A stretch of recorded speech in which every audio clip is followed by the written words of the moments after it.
there, my name's Jill Tiny. I'm from Collaboration Global, and this is our podcast, Being Human, Hidden Depths. I'm going to be interviewing some of our members from Collaboration Global, and they're going to be sharing with you their extraordinary lives. Although they would probably believe they're just normal, everyday, average humans, but they are extraordinary. A bit like you and me, we all have our story to tell. We've all been through difficult times, and we've come out the other end having learned an extraordinary amount about ourselves that we can share with others. So I think you'll find lots of things that will resonate with where you've been in your journey as well. I look forward to seeing you on the other side.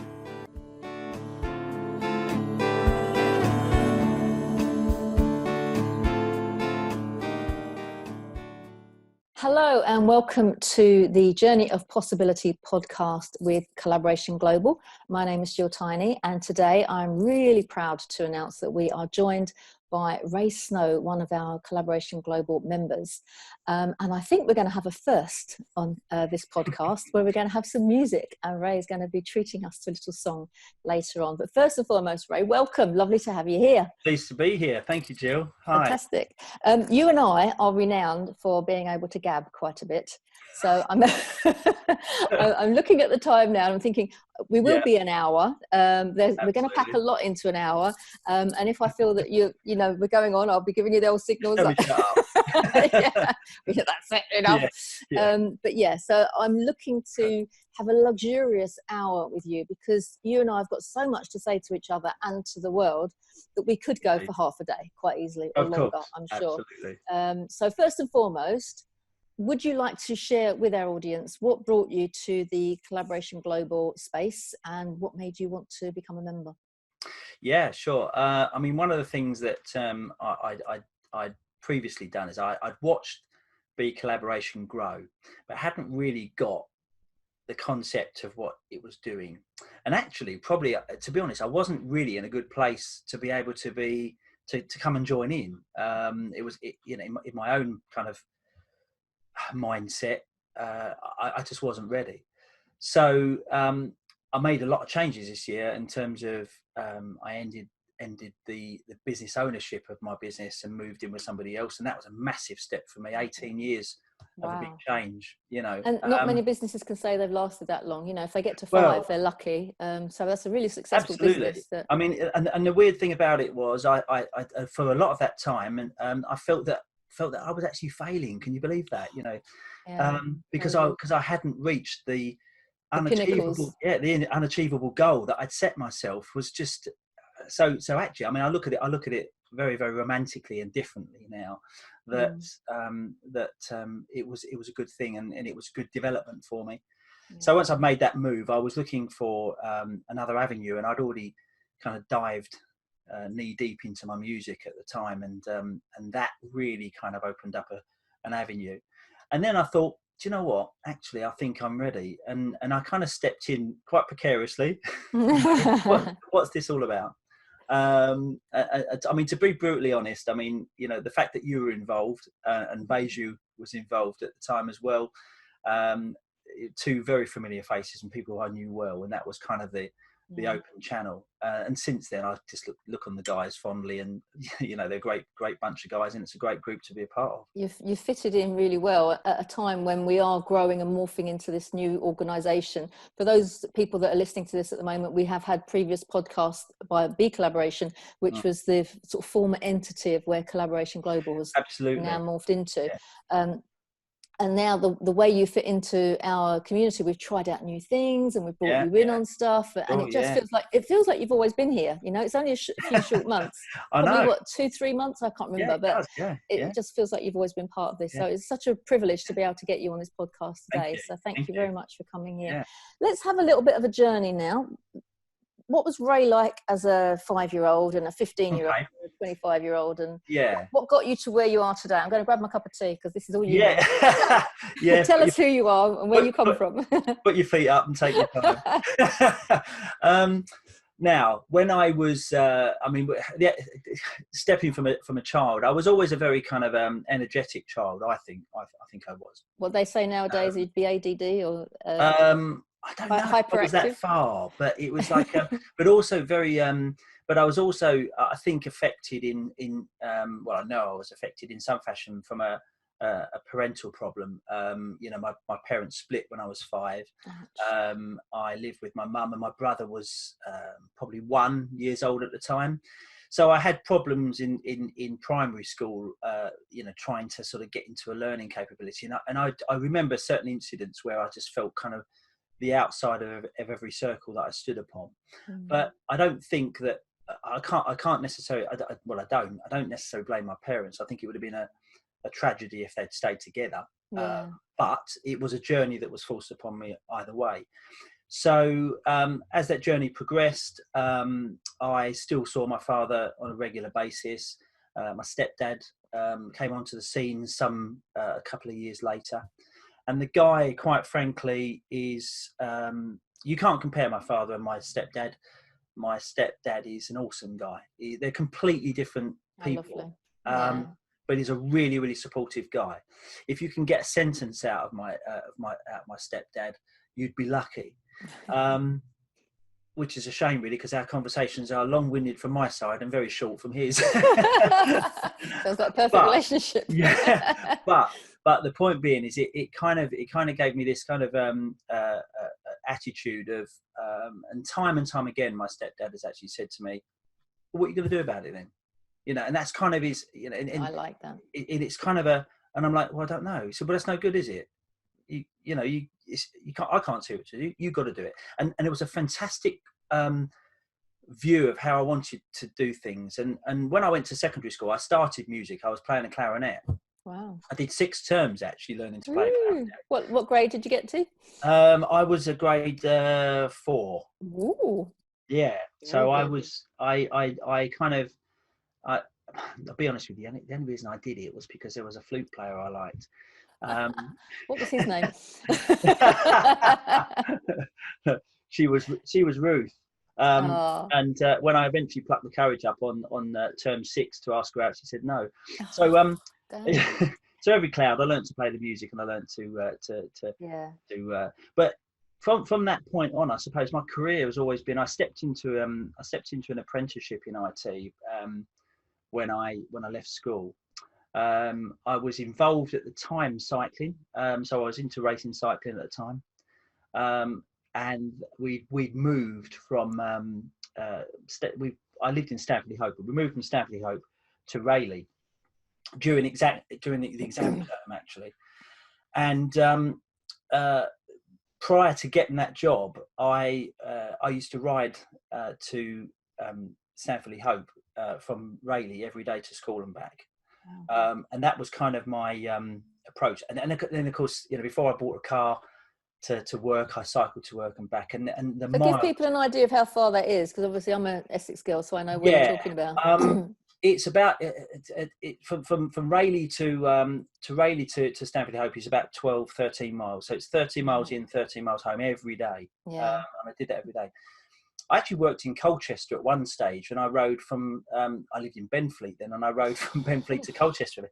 That was 42 miles there and 42 miles home every single day. I mean, it's ridiculous. No matter what the weather, gosh. Yeah. Of course, science has changed since then. You don't do miles like that anymore. It's more quality than quantity. Yeah. But that was a really good time, because I was beginning to meet people. I'd moved out of an area, and I was beginning to meet people, and I had to kind of meet people. CB radios came on the scene then, and I was beginning to learn to communicate with people through vocals, but not sight, and I was beginning to become a little bit more extrovert in what I was. My first job was for Access, the credit card people, right, and that's where my kind of 30-year career in IT kind of went to. And I saw it as a means to really kind of to really push my career and go for it, and I enjoyed it. I got to travel around the world. Wow. In one company, I got to fly to Hong Kong, Saudi Arabia, Germany, France, Holland, Canada. You can imagine these places. Yeah. The last project that I was involved in was in New York, in one of the World Trade Centers, South Tower. And that was the end of my corporate career, if you like, because that's the thing that actually drove me from this immensely positive and very focused person. I never liked second place. I was always trying to win and a striver. And for me, I'd spent some time in New York, and I came home from a project to have a short period of time of rest. Flew a colleague out to cover my ground while I was away, and 2 days after that, 9/11 took place, and that was to have lost someone that you really respected. I was the invitee. I was the one who invited him out there. And of course, the business and the company that I was working for lost 167 members of staff as well. Wow. Yeah. And there am I sitting at home with a cup of coffee, having a rest. Was the destruction, if you like, of my mental health at that very point. I realise now that my attitude and my thoughts and my kind of process was that they call it PTSD now, but I even when I talk about soldiers and people that come back from war zones and stuff like that, I still don't, even though I'm fixed, and I'm happy to talk about how I'm fixed, but the one thing that really kind of hits me is that I never felt that I had the right to be diagnosed with PTSD, because I hadn't done anything. I'd come home to have a cup of coffee, for Christ's sake, excuse my French. Why have I got, how can I possibly have PTSD? I didn't do anything, and that's kind of the thing that I always had. And I had this guilt complex that had I stayed there, I wouldn't be feeling how I felt, and therefore I should have been there, and then therefore the whole process would have been set correctly in the way that it was supposed to be designed. And yet on the other hand, I had a wife and child that I loved dearly, and I couldn't leave them behind either. So I was just this kind of no man land, I didn't talk to my wife, Jackie. She's an adorable person. You've met her. Most tolerant woman in the world. I mean, we're actually celebrating our 30th wedding anniversary in May this year. Oh, lovely. Which is fantastic. But for a lot of the 13, 14 years that I suffered with depression and anxiety built from this, I never ever spoke to her about it. And that's the weird thing, because someone that you're so close, intimately close with, and I mean from a mindset perspective, and yet this was the thing that I blocked from her. And the reason for doing so was because it was a protective mechanism for me. Right. But actually it was quite a destructive mechanism, now we know. Yeah. Because my moods were very short, my attention span was very poor, my ability to open up and kind of share how I felt had disappeared, and that was the very thing that brought us together in the first place. My son at the time had when he later on in life he became a cyclist like I did, and for a short period of time I became his coach, and I was immensely. People say you shouldn't live your life through your dreams through your children, and that's exactly what I did. I mean, okay, he got what he wanted from it, but I was very, very tough on him, and there was no need for me to be that tough. It's giving him he's a very grounded and individual, and is ineffective. Is not affected by it. But it's the other bits that with the mental health side of things that really kind of affect people around you, and that is that I become almost dependent on antidepressants on and off. Every time I came off, it was a struggle to kind of think straight, and everything became overwhelming all of the time. When you realise that you're not dealing with the emotions that are causing the depression, you're protecting yourself from feeling bad, because that was the PTSD that was kind of kicking in. But at the same time as protecting yourself from sad, upsetting emotions, you're also protecting yourself from joy and love and all these sorts of emotions that everyone would be willing to experience. So you were kind of living a half life. Yeah, absolutely. And you know what? I mean, for example, the thing. This is long before music even kicked in, but I realised that when we went out with friends, because often I wouldn't want to go out. Um, uh, but I knew that when I'd gone out to my friends, I mean, I've got some really good friends, and when we used to go out, once you've started to talk to your friends, and once you've began to have people around you that you love, and then something funny happens, and you laugh and you have a great time. But in order to laugh, I also became, if I use the word lightly, in terms of became a connoisseur of whiskey. I mean, there wasn't many whiskies I didn't know, and there were a few that I really liked, you know, in terms of flavour, and I enjoyed those. But that became more and more and more and more and more until you know, it became a almost, you know, a dependent. I mean, I never really thought I was dependent upon it, but Was it a crutch?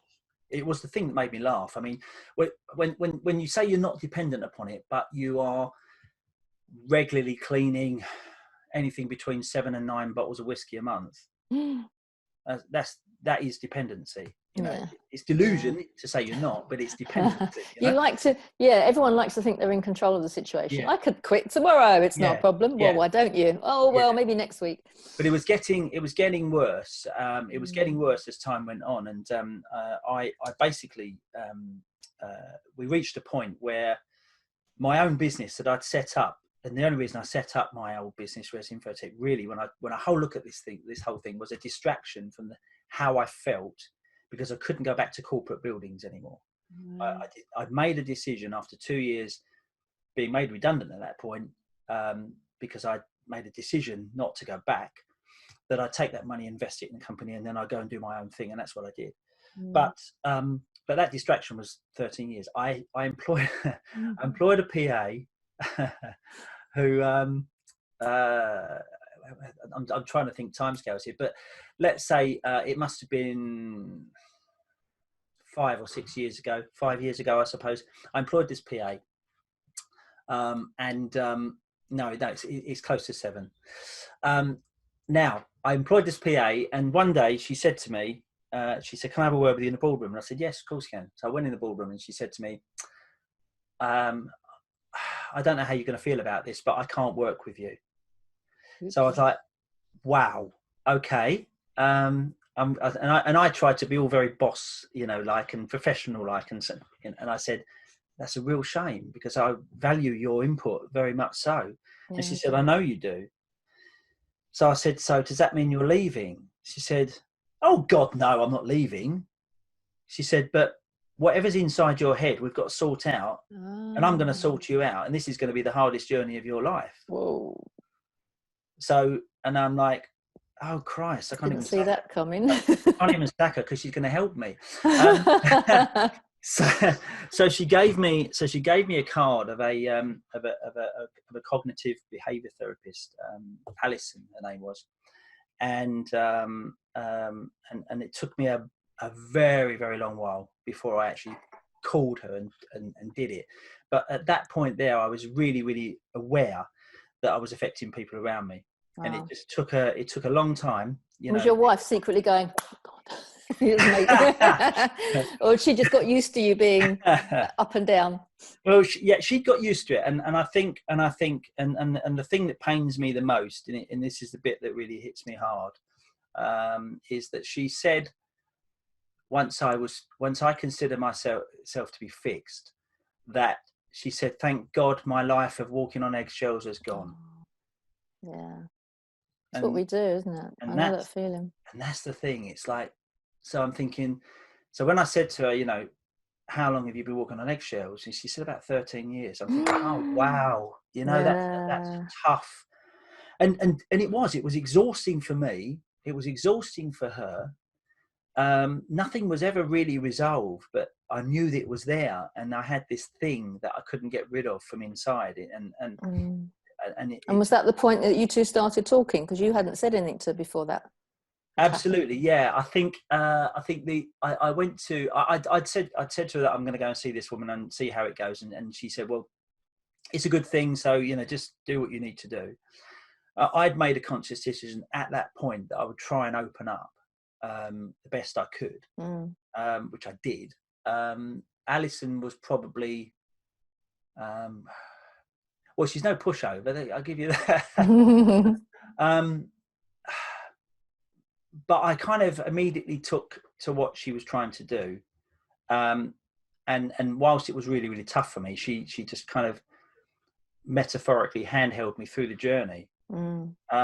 And when I'd finished speaking with her and doing this thing, she literally became a personal friend, you know, not just the therapist that put me right. And that's when I wrote a song about her, you know. That's lovely. Yeah, and that was the kind of weird thing because that's a nice testimony. Is she still practicing? Should we give her a shout out? What is she? Yeah.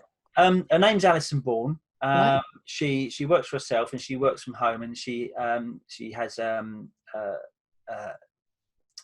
not sure in terms of the certifications and stuff, but she has this huge ability to just kind of put the right question into you and then sit back and listen. Yeah. The analogy I would use is it's like when you know everything's in a cupboard and it's all been put away nicely, mm-hmm.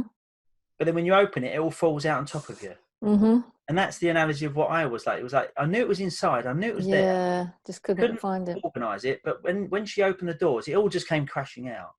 So Alison Bourne, if you need anything like that, if you need your cupboard sorting out, Bourne, is that her surname? Yeah. She's based in Southend, but based in Essex. So I'm sure she can contact people across the globe. So absolutely, go and give her a Google, as recommended by Ray Snow. Indeed.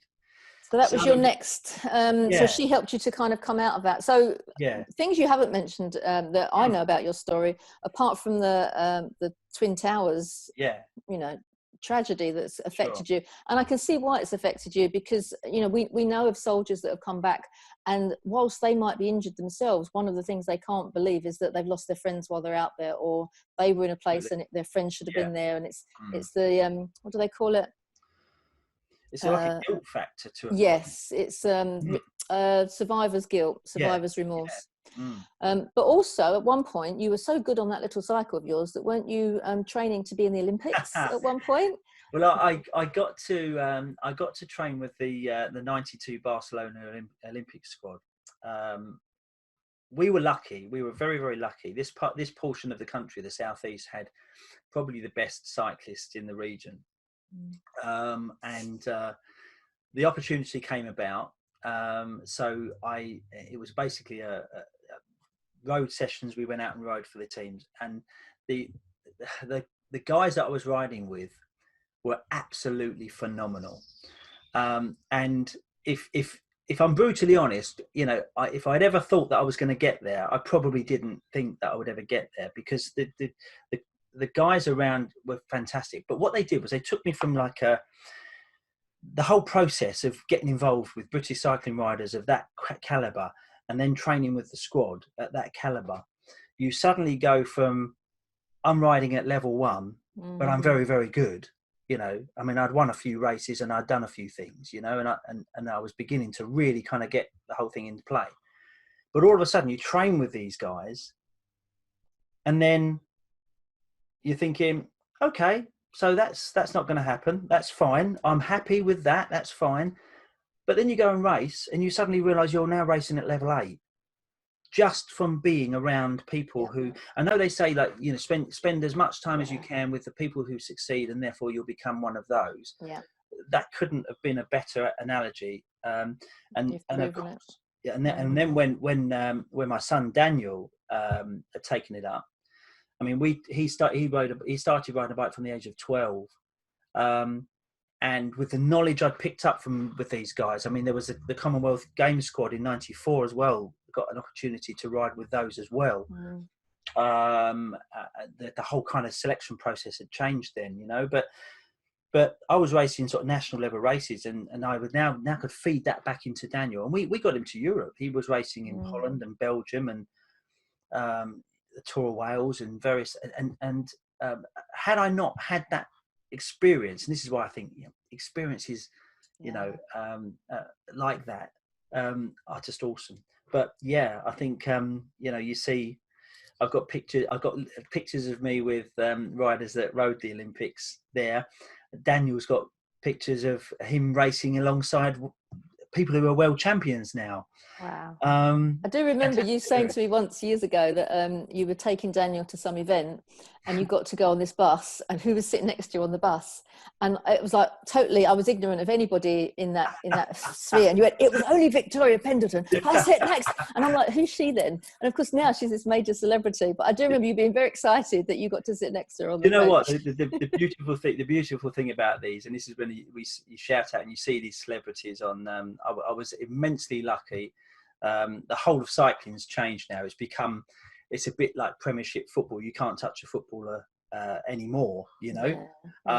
But when I was involved in cycling in the sort of 90s and early 2000s, for example, riders were. I mean, we knew one of the head coaches at Manchester Velodrome, and we would come out of the stands, walk down the stairs and through the tunnel and wave and say hi and walk around. And I was, and there you were walking around riders like Victoria Pendleton. We were part of Welling Wheelers, which is where the Trots came from, you know. Wonderful individual there, and often we'd stand in the foyer, and Chris Boardman would come through, and I think it was just after Victoria Pendleton had won the world medal at the World Championships. We were standing there, and she came over, and she put the world medal round Dan's neck, and then took a photo, and we've got that photo in our. Wow! And you know, and whether she'll ever remember doing that, it's irrelevant, because you suddenly realise that there are people out there who are so famous, who are so good at what they do, but they don't do it for the fame. They do it for the progression of others, you know. And also, I've seen her since doing that SAS program. Yeah. And you understand the level of mental strength, and it's not so much her aspirations that, you know, in NLP terms, neuro-linguistic programming, there's that space. If you go towards something, i.e. goal, or you go away from something, you don't want to sort of go back to that area that you don't. But she was driven, wasn't she? And it was driven from something in her past that she didn't want to be part of. So she wasn't like striving for a goal. It was not optional for her. She had to do it. Absolutely. And I think that also comes from the delivery of, I mean, for example, I had the pleasure of meeting Max Pendleton, the dad. Often he would compete at Mildenhall on the grass tracks. It was quite, you know, and he was a very hard training. If you're going to do this, do it properly attitude. And I think in Victoria Pendleton's book, she says, you know, how hard she was pushed behind it. But I think she uses the term pushed in a romantic sense of, because you can't encourage someone to train to, you know, 2 millimeters from the end of their life. You have to push someone to that level so that they've got there, because the coaching will only draw you to what you think you can achieve, not what you can. So I think her view of that was, and the same thing with, I mean, I also met Adrian Trott, you know, and he coached my Dan for a while, and Dan would often turn up to a track meeting with all his best gear on, and Adrian said, what have you turned up on that for? It's a training session. Train on your heavy stuff, race on your light stuff, you know. And he'd really kind of, but it's interesting how you see people have their mental strength, and where does that mental strength come from? And I think if you can, and I don't want to use the word push, but if you can kind of, well, I'll use the word push, but if you can push someone in that direction, but you don't push them too far that they crack, that's the wrong thing to do, you know. But you encourage them to the point that they'll actually look back and go, wow, oh my God, I never knew I could do that, you know. Well, the classic is the 4-minute mile, isn't it? When Roger Bannister did that, then afterwards, the next week, everyone was at it, you know, everyone could do it. But until that time, because everyone had said it's not possible. But he didn't, that's your opinion, just watch me. And I love that. When people have that, and I think Victoria Pendleton, as an example, has it in spades. It's like whatever was thrown at her in that SAS thing, there's no way she wasn't going to do it. It was, Oh, and you would look at it and go, how the hell could she carry that guy in the snow, up the hill, on her back? And she's Diddy. There's nothing, oh my goodness, she did it. Absolutely. So it kind of makes you realise that your mental capacity is totally unknown until you really push yourself to the limit. I love the expression you just said, a coach can only get you to what you think you can achieve. So you're the one that has to kind of get the extra mile. It's your vision, isn't it? Yeah. So talking of visions, we've moved on from struggling for 13 years and lovely Alison finding that door for you to open it and move forward. But now, as we can see from the poster behind you, your passion is the music. Although you've learnt the clarinet at a very young age, you've not let that go. No. Tell us how that came back to be your saviour. That was quite an interesting thing, actually, because slightly before Alison got involved, but not that far apart, my wife joined a choir, a community choir. Oh, I love those. The Big Sing in Rayleigh, and she joined the choir, and she was, I think she was going to some lunchtime sessions that the Basildon Council were sponsoring. Then she joined the Rayleigh group, which was the full-on group, and she'd disappear every Thursday and she'd go and sing, and she'd come back and she'd be all reasonably uplifted. Well, she said to me one day, she said, "You've got to come to the year-end do." I said, "Oh no, I can't be doing that. No, I can't be in the room." No, definitely not. And I was still involved in my sort of restrictive behaviour in where I was. And then she said, "It's a black tie do." And I was like, right, okay, I'm in. Now, me, I love bow ties. There's about 70 plus bow ties in my wardrobe. Wow. I love them. So to actually turn up, looking like James Bond. I was just going to say that, doing your James Bond impression. Yeah. So I turned up, and I found it quite family and close and nice in the environment that they got up and they sung, and I thought, wow, this is, they're singing harmonies. This is not just a group of people having a go, And then when we left, I was the two founders, which is Gemma Francis and Howard Francis. Now Howard Francis has got huge accolades. I mean, I absolutely adore the man. Seriously, I do.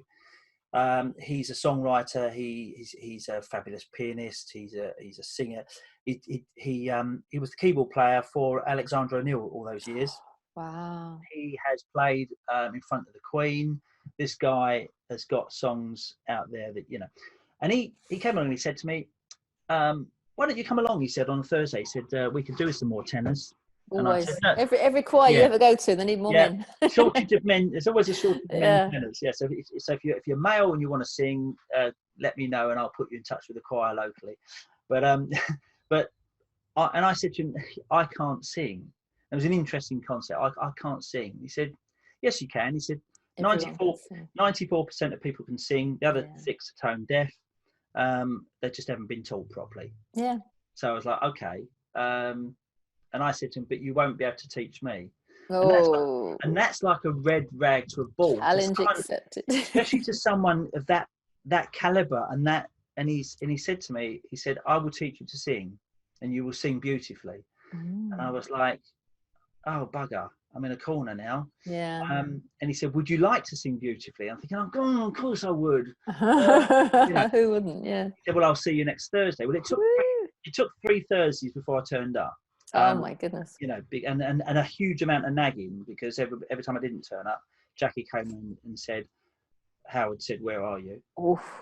So I turned up one day very precariously, and I stood between two guys, a blind guy, Mike, who is a fantastic guy. He can hear everything. I think extrasensory behaviour, and the other side was a gentleman by the name of Roy, who have become really good friends, pair of them. And I sat in between the two of them, and I pitched my voice against these two. And I came out thinking, "Oh, wasn't that bad."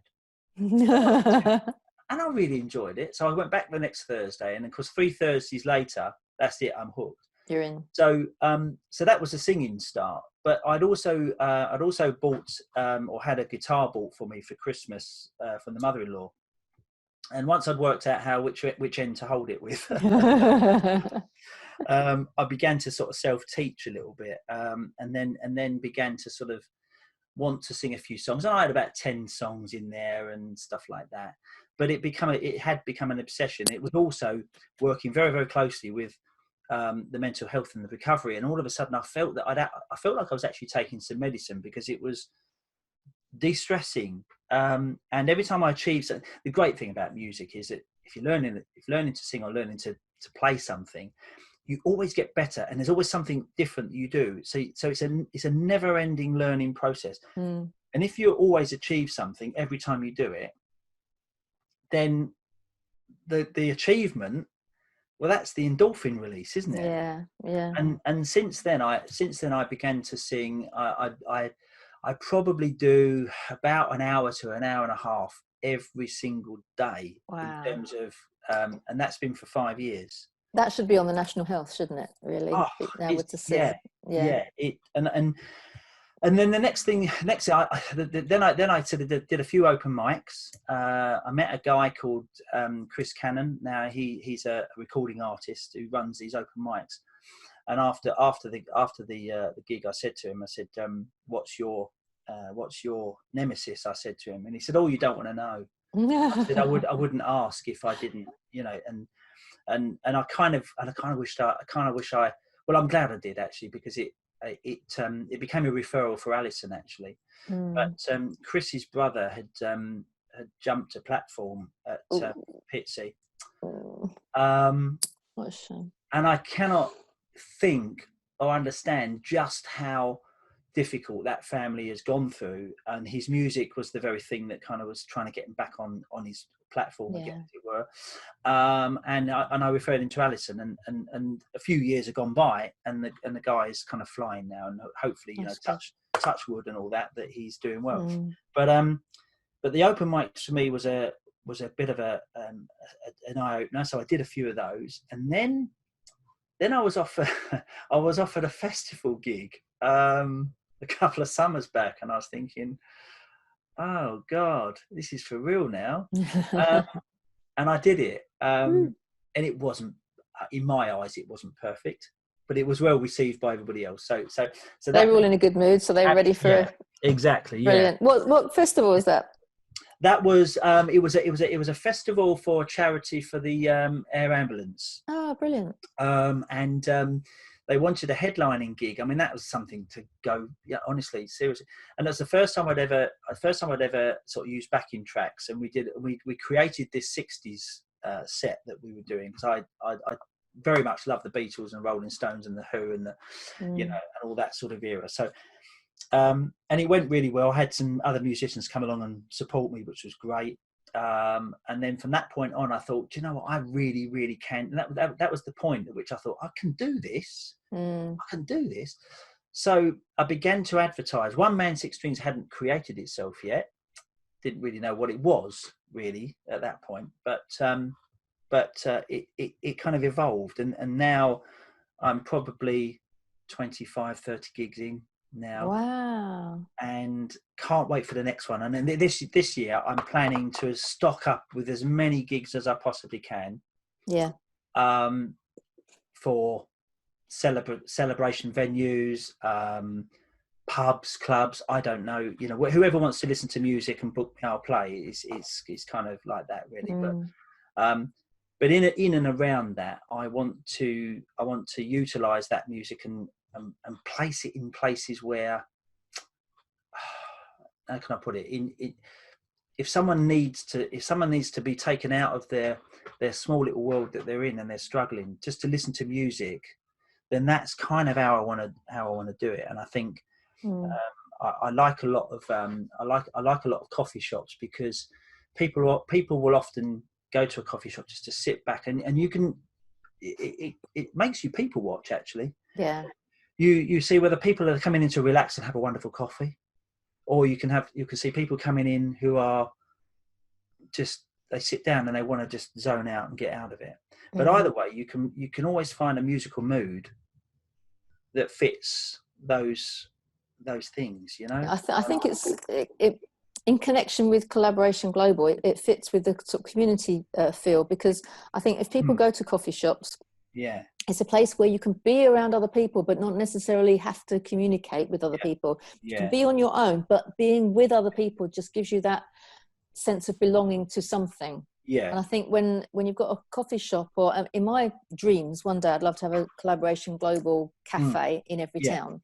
And then at this place, then the kids would go after school to do their homework and have support and get their homework done, or hang out like a youth club, or people would have, open mic nights or comedy nights, absolutely. or all of that kind of book clubs, whatever you wanted to do. It would be a place for the community to go to. And one of my go-to happy places in the world is the jazz cafe at Sandbanks. I don't know if you've ever been there, but you walk along the seafront and you've got nature, you've got the beautiful blue ocean, you turn a corner and you can hear this sound coming out, and it's this live band, massive piano, massive drum kit, and somebody comes up with a trumpet, and somebody comes up with a clarinet, and somebody comes up to sing, and you're sitting there with a glass of wine or a cup of coffee, or everyone brings their dogs in, you've got a roaring log fire, and we're all strangers, nobody knows each other, but we're all part of that family because we've all come in to enjoy that space and that music. Absolutely. I think having places like that where people can just sit and be, and absolutely reassess that, I've just had a row with my husband, but it doesn't really matter because I'm just chilling out, and you can almost see people when they are their physiology, when they're upset or angry, you can just see it in their energy and their tension. And anytime there's music, you just and you get the rhythm and you get the beat, and you can lose it, and it goes away. And the song that saves you is the one that is your favorite and the one that you come back to again and again. Absolutely. I remember when 1988 we had been through a business that we'd started, me and my hubby, and it had gone very, very, very badly because the business partner had been a bit naughty. Leave it at that. And we had less than nothing. And we were in a dire state. And at the same time, Yaz and the Plastic Population was the only ways up. So, and it was literally on a record player that I would come in and I would put that record on, and I would dance like no one was watching, and I would sing at the top of my voice, and okay, now I can cope with the rest of the day. That's all it took, because sometimes you were brought so low you couldn't see. Everything was around the corner. You couldn't see the light at the tunnel because it was around the corner. And you just feel this. I was talking about it earlier on this week. The whole theme of the last 2 weeks has been overwhelm. Yes. And I don't know about you, in business or with family and relationships, this overwhelm. And for me, it's like someone's going, absolutely. It's all too much. And, and it might be, some people feel it as a pressure or a pressure. And if you don't have your little trigger release, then you don't have your go-to space to kind of take the pressure off of you, then eventually you have breakdown. That absolutely, for whatever reason. Absolutely. So I asked on Facebook or actually might have been on our platform, what's your go-to thing when you're suffering from overwhelm? Actually, it was on LinkedIn, I remember now. What's your go-to? And it's bash, bash, bash, bash, bash. Everybody would put into the amount of people that said music. Absolutely. It's this ethereal thing that just floats. It's not just out there. It attacks our heart and our soul, and it becomes part of who you are. So when you're sad, sometimes you play a sad song and you cry your eyes out, but you feel better after it. And sometimes you need, exactly. Sometimes you need uplifting, and it just fills your heart.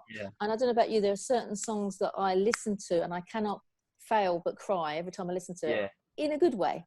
You know, it's not necessarily bad, but it just, for people that are not moved by music, I don't believe anybody isn't. No. That's what I think.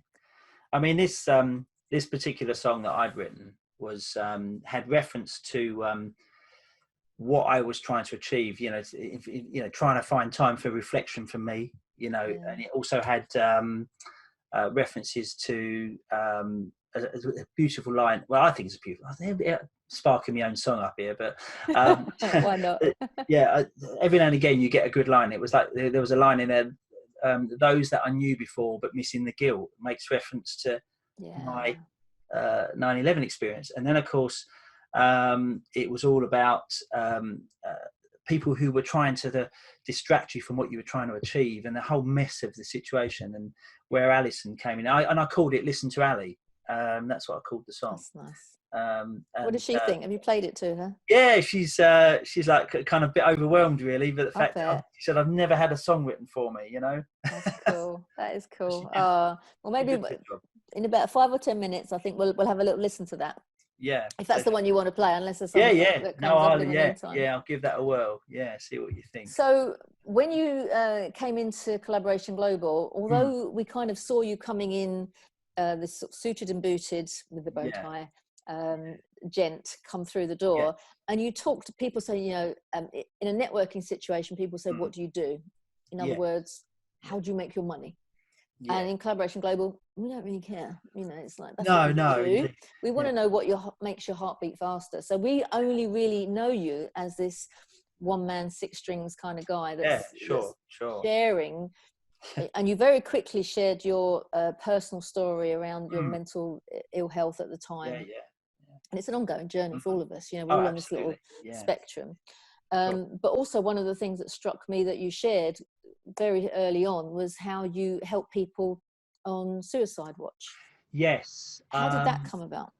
Well, and I'm glad you asked that question, because I'd reached a point when you talk about overwhelm. There were many times in the past where I was completely overwhelmed by things going on around me, and I always had this view that you know, things and life and things would be better off without me, you know. And this is kind of the attitude that a lot of people who are considering or thinking about suicide have. And it was silly little things that I had in my life. I'd almost planned it very badly. Gladly I planned it badly. But I mean, I would have things like, me personally, my previous experiences were I'd have a hose pipe in the car, you know, because if things got that bad that I couldn't cope, that I could, I'd even planned the place that I was going to do it. It was the top of the multi-story car park in Southend, because no one ever parked up there because it was always empty, the top, isn't it? You know, so I would consider driving to the top, put the hose pipe in, and then just go to sleep, because it was a kind of a, you know, I could go to sleep. You know, I was already exhausted, so it wouldn't take long for me to go to sleep anyway. So, but when you kind of reflect back on that, and I shouldn't, well, I should, but I have to. This is the way I have to look at it. I looked at it as quite comically, in essence, because what I hadn't considered is that the hose pipe that I bought to the job was 60 meters in the boot of the car, cellophane wrapped up with electrical ties, because that's how they package these things. Yeah. And you can just imagine somebody who's considering to do it at that point, opening the boot and thinking, oh, for God's sake, this is going to take me ages to do this, you know. Nothing to cut the hose pipe with, you know, what a nightmare, you know. You wouldn't, you know, having had the discussion previously about, you know, did you ever consider jumping off the top of the multi-story? And I said, no, I didn't, because I don't like heights. I mean, seriously, I mean, you know, these are not so good. Yeah. But what really struck me was I got involved in the music, and I attended a music festival in Basildon a couple of years back, and my friend Chris had done the festival in remembrance of his brother with the platform and the train, you know, I saw him play, and it was fantastic. It was a great thing. Lots of money raised, fantastic. And a lady by the name of Kirsty from Reach Out for Mental Health, based in Grays, stood up and did this speech about suicide. And I remember my family was sitting there watching it, and they all had, you know, imagine a big picnic mat on the grass we had. And when Kirsty started to speak, I stepped 15-20 paces to the right away from them while I listened to it. And Kirsty, it was almost like, you know, I was 50-60 meters away from the stage, and yet she'd hit me in the chest so hard, it was poof. I was thinking, this is me. Wow, how damn close was I at given points in my life to have got that far where I could have done it. and that was the point. I thought, I've got to get involved. And I spoke to Kirsty after, and I said, look, how can I get involved? And she said, you know, we're looking for volunteers. We want volunteers to help people and listen to them and try and drive them away from that ambition of doing that. And I've seen a few patients, and it's quite grounding. It's someone said to me, do you need to have therapy after you've done it? I said, no, you don't, because the whole thing you're doing and what you're listening to, yes, it can be harrowing to listen to, but they're actually sitting in front of you.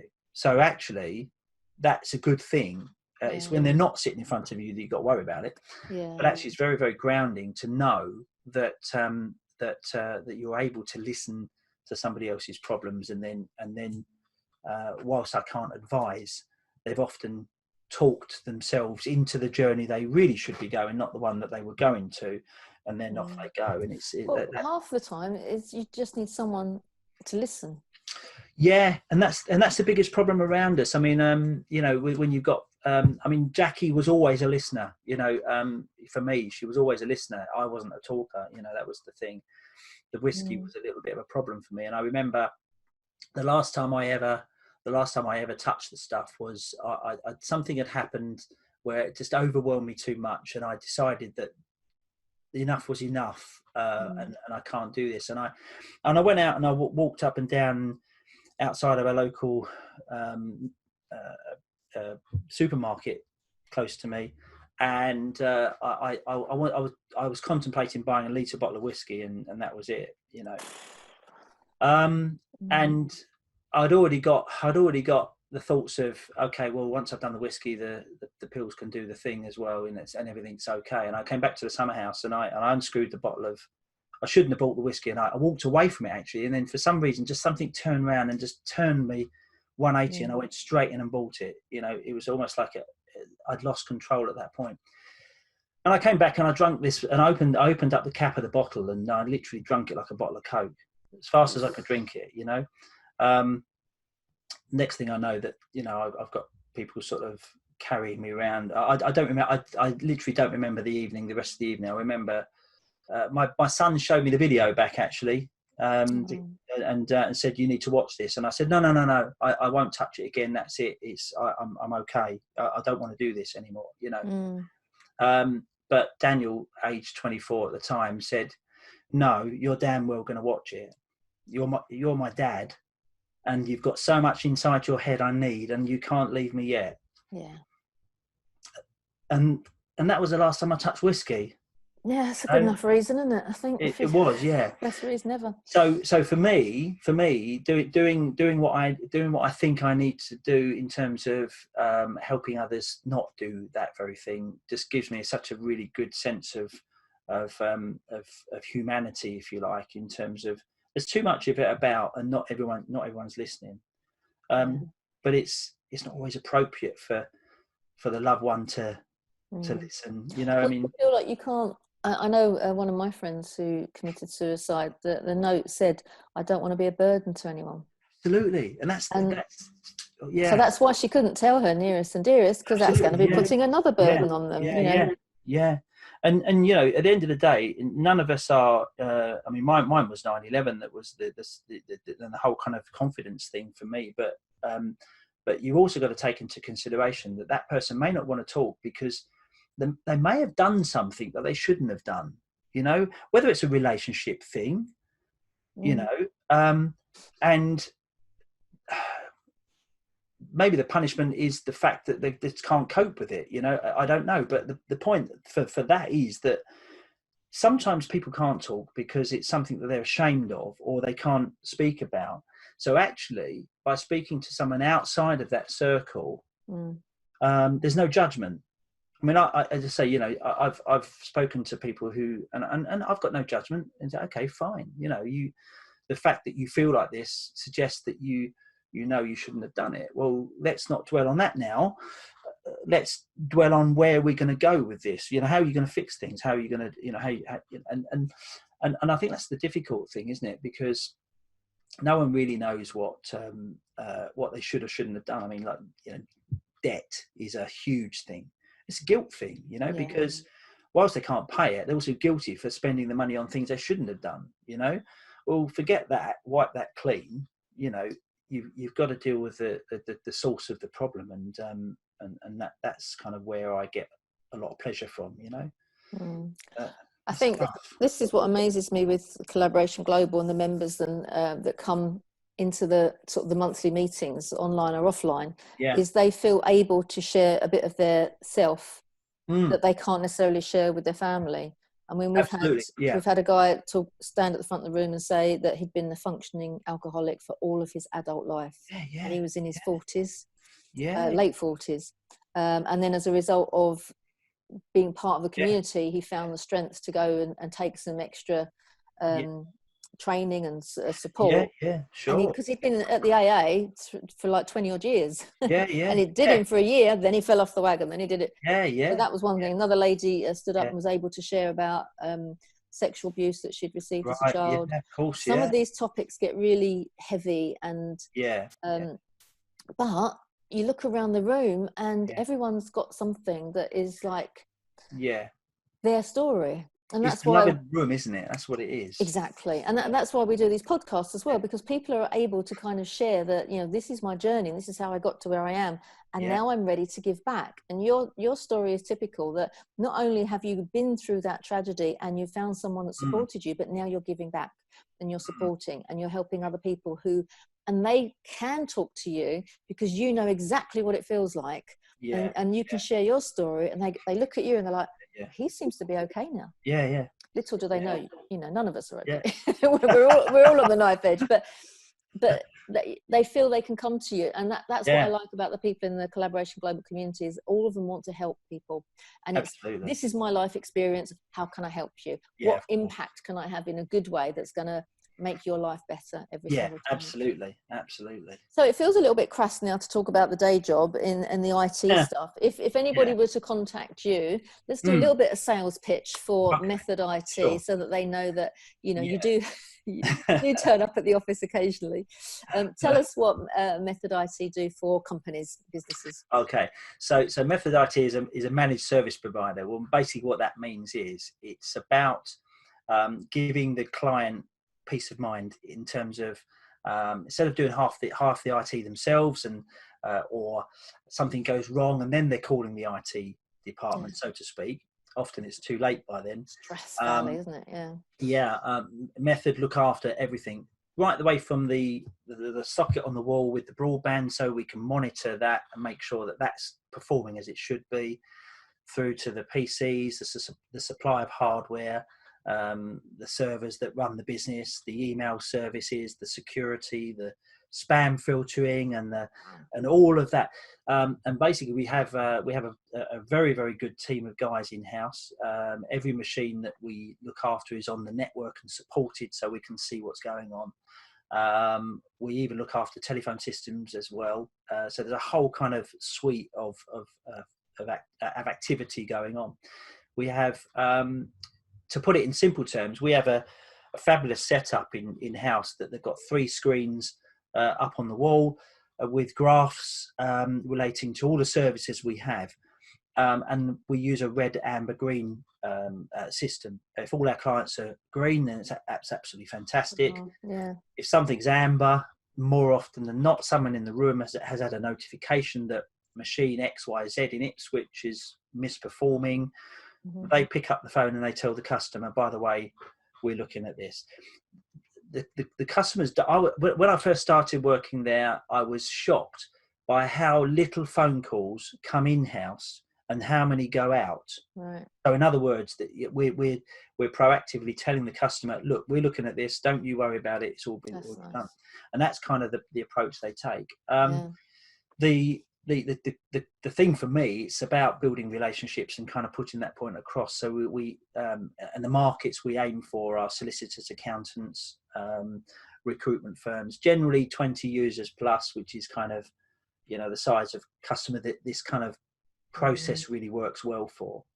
But it's a really great team. I mean, for the last 18 months, 2 years, the calls are answered. I mean, you imagine phoning up an IT company these days, and I think this is probably a USP for them, really, in that they answer their calls in less than 6 seconds.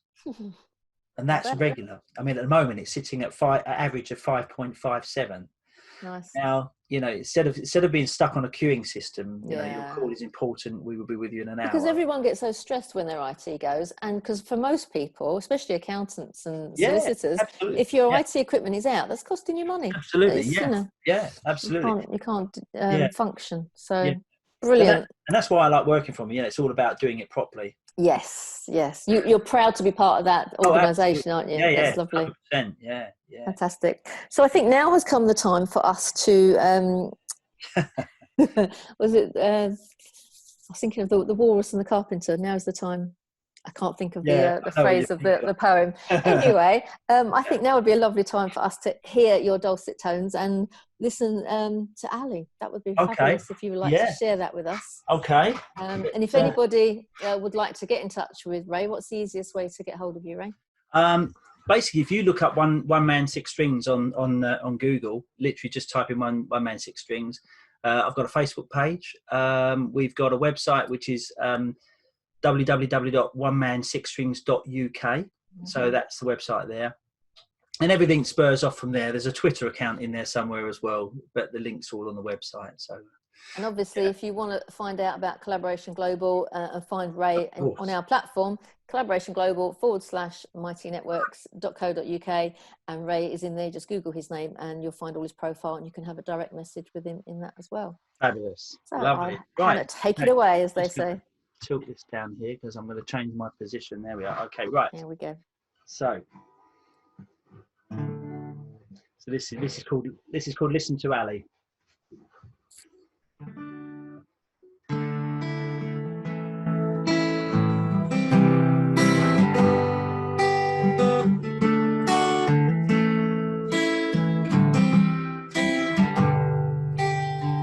Trying to find time for reflection, living a life without rejection.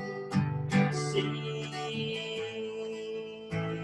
so far away. Take me to another day.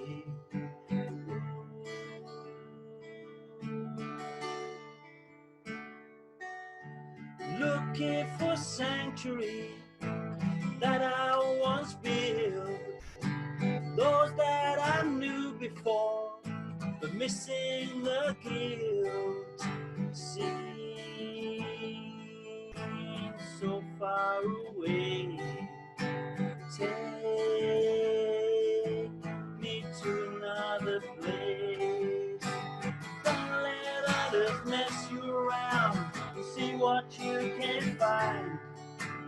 Most of all, the trouble is a figment in your mind.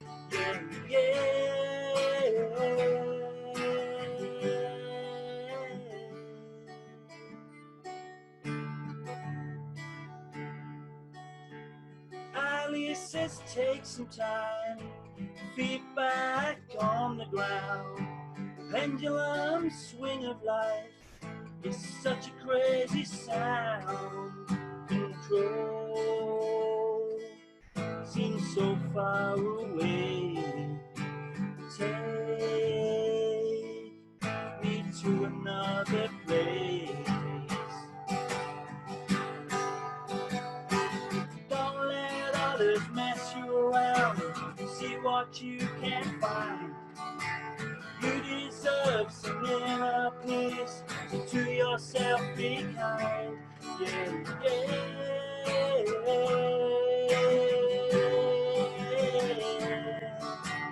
Listen to Ali. Listen to Ali.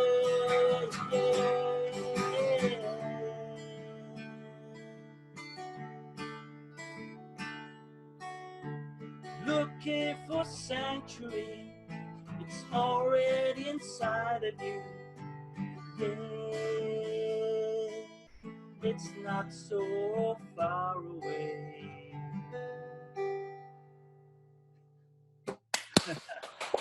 There we go. That was lovely. That was so gorgeous. I bet she was in tears after you played that to her. That's so fantastic. And one day we will sing together. We'll put it on the list of things to do. Yeah, that'd be fantastic. Thank you so much for being a guest today, Ray. We have covered a huge amount of ground and we could have gone deeper into many of those topics. So I'm sure we'll have a revisit at some point going forward. Thank you very much for having me. I really appreciate it. It's been fantastic. Thank you. I look forward to seeing you again at the next London meeting. If anybody wants to meet Ray, they can come along to the London meeting that we meet at Canada Water. That's where he usually hangs out for the Collaboration Global meetings. If you go to collaborationglobal.org, that's the website, and you will find all of the connections to the Mighty Network, the platform, as well as if you want to book onto any of our meetings as well. I think that's enough. Everything else you can find on the Facebook group, Journey of Possibility. So thank you again for joining us, and we look forward to seeing you again another day. Thanks very much. Take care, Diane. Jill. See you later. Bye.